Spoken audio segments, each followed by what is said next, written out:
Vamos fazer um exercício de ciclo termodinâmico, dessa vez ciclo diesel. É uma questão do Enem de 2017, muito completinha, vamos revisar bastante conceito com ela. Vamos ler. Rudolf Diesel patenteou um motor a combustão interna de elevada eficiência, cujo ciclo está esquematizado no diagrama pressão versus volume. O ciclo diesel é composto por 4 etapas, 2 das quais são transformações adiabáticas. O motor diesel é caracterizado pela compressão de ar apenas com a injeção de combustível no final. No ciclo diesel, o calor é absorvido em... Então, aí nós vamos ler as alternativas na sequência. Vamos conversar um pouquinho para a gente ter uma noção melhor e estruturar nosso pensamento e depois a gente vai lendo e achando a alternativa correta, tá bom? Pessoal, quando ele fala no enunciado motor de combustão interna, eu até fiz um desenhinho aqui para tentar ilustrar para vocês. Ele está tentando dizer que o Rudolf Diesel, ele patenteou esse motor, né? O que acontece?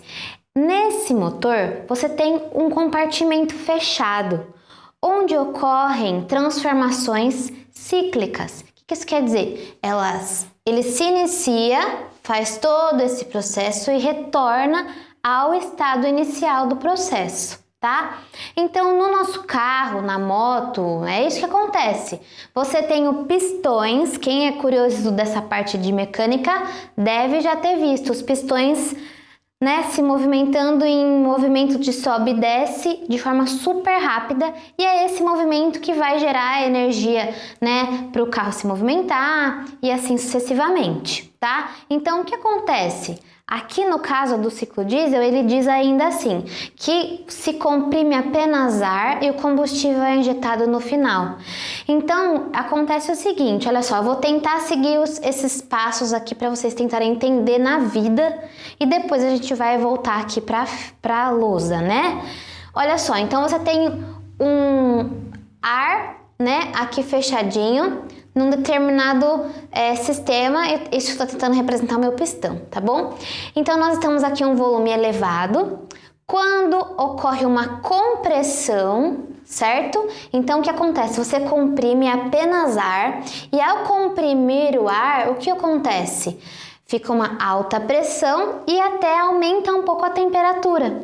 E nesse momento em que a temperatura é mais elevada, a pressão mais elevada, insere-se o combustível. E quando o combustível entra em contato com o sistema nesse estado, ocorre uma combustão. Então, uma combustão, o que seria ela? É uma explosão controlada. É uma explosão que foi desejada para quê? Para o pistão descer, né? E depois descer mais um pouco ainda, tá? Gerando o movimento e assim isso vai voltar ao quê?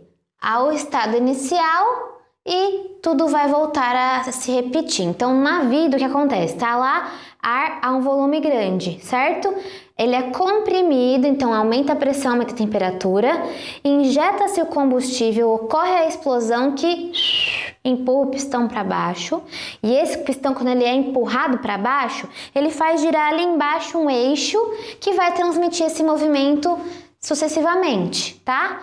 Então empurrou, aí tem uma válvula de expansão que se abre lá em cima, elimina os gases da expansão, dá uma reduzida nessa temperatura e pá, o ciclo começa novamente, certo? Então é disso que ele está falando da vida real, esse movimento de subir e descer do pistão de combustão interna. A gente chama de combustão interna porque isso acontece sempre numa região fechadinha, tá?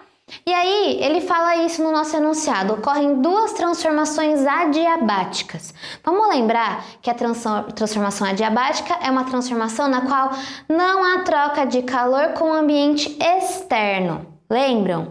Então, nós vamos ter que observar aqui, primeira coisa, vamos olhar para o gráfico e pôr os nomes dos lados do que está acontecendo ali. Olha só, vamos pensar aqui, nesses que são um pouco mais simples. O processo BC, ele está na horizontal no nosso gráfico. Se ele está horizontal, isso quer dizer que ele acontece a pressão constante, certo? Aqui, BC. Se é pressão constante, a gente chama de processo isobárico. Então, esse daqui é isobárico,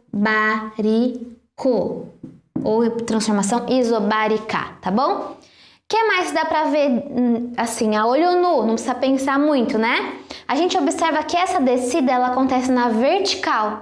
Se ela acontece na vertical, o processo DA, olha só, de D para A, percebem que os dois estados estão no volume 3?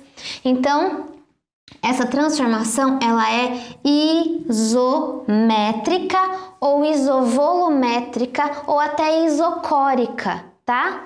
Tem esses 3 nomes. Eu vou usar o isométrica. Isométrica. Então, gente, se BC é isobárica e DA é isométrica, necessariamente essas outras duas transformações, CD e AB, devem ser as duas adiabáticas que o exercício falou, tá? Então, isso daqui é adiabática, e aqui também, adiabática. Ótimo! Daí eu coloquei aqui no desenho para tentar trazer esses nomes para o processo real e ficar um pouco mais concreto na cabecinha de vocês. Então, olha só. Então, processo AB, compressão, porque, olha só, o volume foi do volume 3 para o volume 1, tá vendo? Grandão para pequenininho. Então, pá, comprimiu, beleza? Adiabaticamente. De novo, se é adiabático é porque Q é igual a 0, não recebe calor e não perde calor, 0. Por que eu tô falando isso? Porque é disso que o exercício está perguntando. Tá perguntando quando que o ciclo recebe calor, tá? Ou perde. Calma, nós vamos revisar lá. Beleza, BC, olha só, é uma expansão porque o volume anda para a direita, então ele aumenta, certo? Como? É uma expansão isobárica, com pressão constante. Tá, como já concluímos aqui, ó, CD. CD é esse processo que a gente vai do volume 2 para o volume 3. Então, o volume aumenta novamente e, como a gente viu, ela é uma transformação adiabática. Então, a gente vai dizer que é uma expansão adiabática, ou seja, o calor também é 0, porque a definição da transformação adiabática é não trocar calor com o ambiente externo. E por último, o processo DA. No processo DA, a volume constante, né? O que acontece?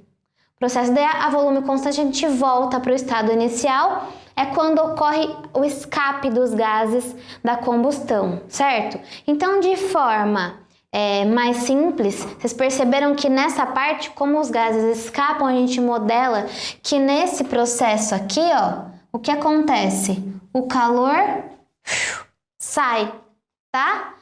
Mantém o volume, abre a válvula de expansão e o calor sai, né? Já nesse processo aqui, no processo BC, é quando que o calor chega, tá? No processo BC, o calor chega.